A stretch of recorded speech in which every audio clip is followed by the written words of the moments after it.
-10% ఉండాల్సిన ప్రగతి. దయచేసి మీరు అందరూ మైక్ సెట్ మీద పడకుండా దూరంగా వెళ్ళండి. అందరూ దయచేసి మీ ఉత్సాహం దేశం రాష్ట్రం వైపు చూపించండి, దేశం వైపు చూపించండి. మైక్ సెట్ మీద పడితే మనకి మాట్లాడటానికి ప్రధానమంత్రి గారు విలువైన మెసేజ్ ఇస్తారు. దానికోసం మైక్ మీద పడకుండా, కన్సోల్ మీద పడకుండా దయచేసి అందరూ అక్కడున్న యువకులు అందరూ దయచేసి ఒత్తిడి చేయకుండా వెనక్కి వెళ్ళండి. ఆంధ్రప్రదేశ్ నెగిటివ్ గ్రోత్ పోతా ఉంది. మా మీద తెలుసు వైజాగ్లో ఇన్సిడెంట్లు కానీ ప్రతిపక్ష నాయకుల మీద ఎలాంటి దాడులు చేశారో బీజేపీ కార్యకర్తల్ని పొట్టల్లో కత్తులు గుచ్చి పేగులు బయటికి తీశారు వైసీపీ నాయకులు. వైఎస్ వివేకానంద రెడ్డి గారిని మర్డర్ చేయించిన ప్రభుత్వం ఇది. సిబిఎన్ గారిని ఇబ్బంది పెట్టిన ప్రభుత్వం అరెస్ట్ చేసి నన్ను స్వయాన అనేక పర్యాయాలు అడ్డుకున్న ప్రభుత్వం ఇది. ఈ ప్రభుత్వం పోవాలి.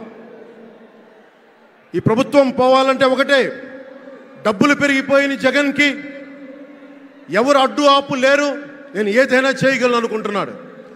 రావణాసురుడు కూడా ఒకటే అనుకున్నాడు, నా చుట్టూ బంగారంతో కట్టిన లంక ఉంది, వజ్రాలతో వైడూర్యాలతో ఉన్న పుష్పక విమానం ఉంది, ధీరులు సూరులు మంది మార్బలం ఉన్నారు అనుకున్నాడు. నన్నేం చేయగలడు అనుకున్నాడు. నార చీర కట్టుకొని నేల మీద నిలబడి శ్రీరాముడు బాణంతో చంపేశాడు. రాష్ట్రాన్ని రావణ కాష్టం చేసిన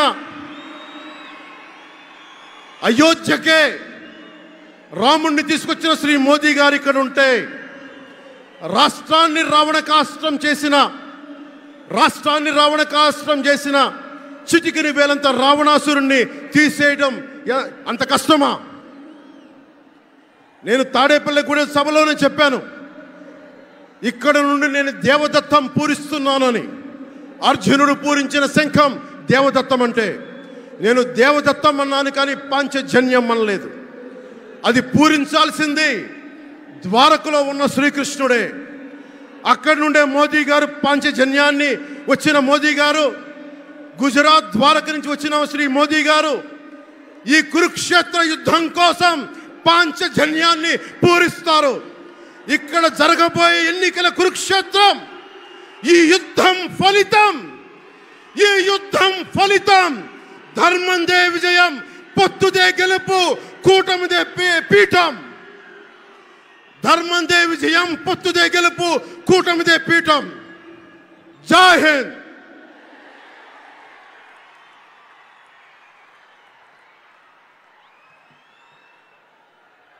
దయచేసి అందరూ కూడా కొంచెం సమయం పాటించాలి.